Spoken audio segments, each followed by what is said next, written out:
Reputasinya di garis depan saat Perang Dunia II sangat populer, terutama di kalangan rekan-rekannya para tentara merah, yaitu tentara buruh dan petani Soviet yang merupakan angkatan bersenjata yang mayoritas adalah kaum buruh dan petani. Lyudmila Pavlichenko, hanya dalam hitungan bulan 309 korban tewas dikonfirmasi atas namanya, sehingga ia dianggap sebagai salah satu sniper militer papan atas sepanjang masa dan sniper perempuan tersukses dalam sejarah yang mendapatkan julukan Lady. Lyudmila Mikhailovna Pavlichenko lahir dengan nama Lyudmila Mikhailovna Belova, tapi banyak yang memanggilnya dengan sebutan Lyuda. Lyuda lahir pada tanggal 12 Juli 1916 di Bilaserva, sebuah kota yang terletak di sebelah selatan Kiev. Lyuda merupakan anak dari pasangan Michael Belov dan Elena Trofimovna Belova. Ayahnya adalah seorang tukang kunci dari Petrograd yang merupakan anggota Partai Komunis dan pernah bertugas di resimen Tentara Merah yang mendapatkan penghargaan Order of the Red Banner. Saat masih kecil, Lyuda adalah gadis tomboy yang sangat menonjol dalam kegiatan atletik. Saat berusia 14 tahun, ia dan keluarganya pindah ke Kiev. Masa kanak-kanak Lyuda berakhir lebih cepat, kurang lebih saat dia berusia 16 tahun, tepatnya pada tahun 1932, dia menikah dengan Alexei Pavlichenko yang berusia jauh lebih tua dari Lyuda dan melahirkan seorang putra yang bernama Rostislav. Namun tak bertahan lama pernikahannya itu berakhir. Ia tak memberitahu siapapun tentang pernikahannya di usia yang terbilang dini tersebut. Lyuda kembali tinggal bersama orang tuanya. Ia bersekolah di sekolah malam, bersekolah serta mengerjakan pekerjaan rumah tangga di malam hari, sementara pada siang hari ia bekerja di sebuah pabrik senjata di Kiev. Di pabrik senjata itulah Lyuda mulai mengenal senjata dan menjajal menembakkannya. Orang pertama yang mengajari dan mengetahui ternyata Lyuda memiliki bakat alam dalam menembak adalah Fyodor Kushchenko yang merupakan anggota Liga Pemuda Komunis yang jadi salah satu instruktur dalam uji tembak senapan di pabrik itu. Fyodor juga memberinya sepucuk senapan TOS 8 buatan pabrik senjata Tula yang diproduksi antara 1932 hingga 1946. Senapan sederhana dengan amunisi 5,6 x 11 mm yang tak hanya biasa disuplai untuk militer, namun juga untuk olahraga menembak dan berburu. Pada tahun 1937, ia mendaftar di Universitas Kiev di mana ia belajar sejarah, berharap agar mendapat gelar sarjana dan menjadi seorang guru. Di sana, ia tergabung di tim lari universitas sebagai sprinter dan pelompat galah. Ia juga didaftarkan di sekolah sniper bergaya militer selama 6 bulan oleh Tentara Merah. Ia berkembang menjadi penembak jitu amatir. Lyuda memperoleh lencana Voroshilov Sharpshooter serta sertifikat Marksman. Juni 1941, saat itu Lyuda berusia 25 tahun dan merupakan tahun keempatnya belajar sejarah di Universitas Kiev. Saat memulai invasinya ke Uni Soviet melalui operasi Barbarossa. Ketika mendengar invasi tersebut, Lyuda langsung daftar sebagai sukarelawan.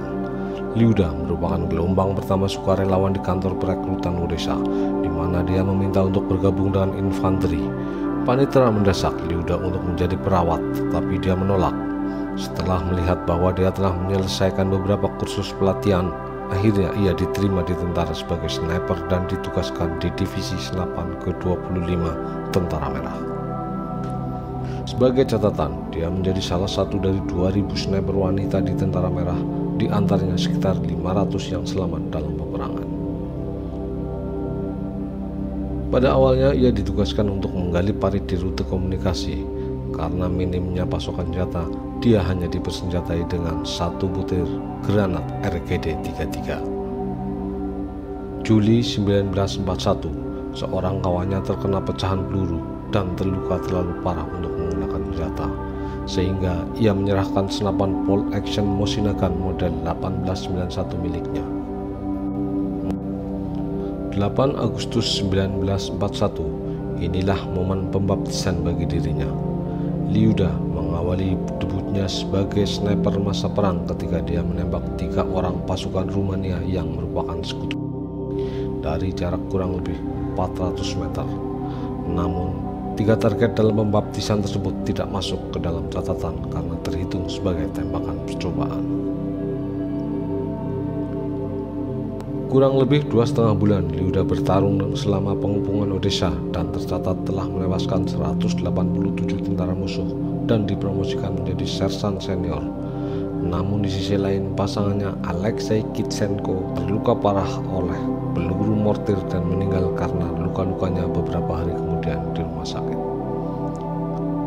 15 Oktober 1941, ketika Nazi dan sekutu Rumania mereka menyerbu Odessa, unitnya ditarik melalui laut ke Sevastopol di semenanjung Crimea untuk bertempur dalam pengepungan Sevastopol. Di sana ia melatih sniper lainnya yang diyakini telah menewaskan lebih dari 100 tentara poros selama pertempuran tersebut. Pada Mei 1942, Liuda dipromosikan oleh Dewan Tentara Selatan karena telah menewaskan 257 tentara Aksis.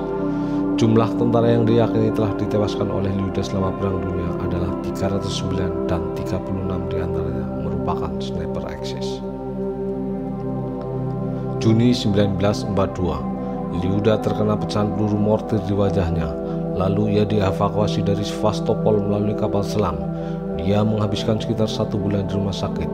Setelah pulih dari luka-lukanya, alih-alih dikirim kembali ke garis depan, ia menjadi alat propaganda kesayangan Stalin untuk Tentara Merah, di mana ia dijuluki Lady atau Dewi.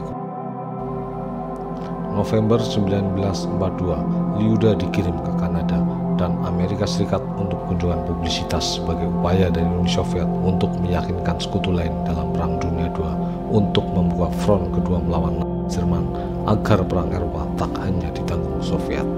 Ketika mengunjungi Amerika Serikat, Liuda menjadi warga negara Soviet pertama yang diterima oleh Presiden Amerika Serikat karena Presiden Amerika Serikat menyambutnya di Gedung Putih. Liuda kemudian diundang oleh ibu negara untuk menceritakan pengalamannya sebagai seorang prajurit wanita di garis depan.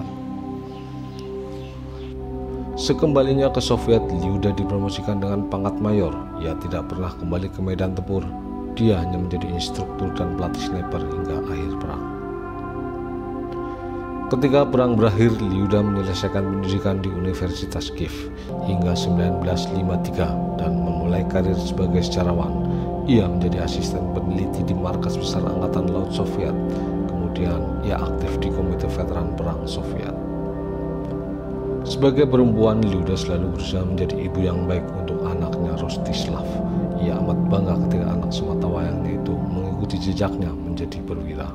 Namun, di balik kebanggaan itu tersimpan nestapa. Di akhir usianya, Liuda menderita post-traumatic stress disorder atau PTSD, yaitu kelainan jiwa yang banyak diderita oleh veteran perang.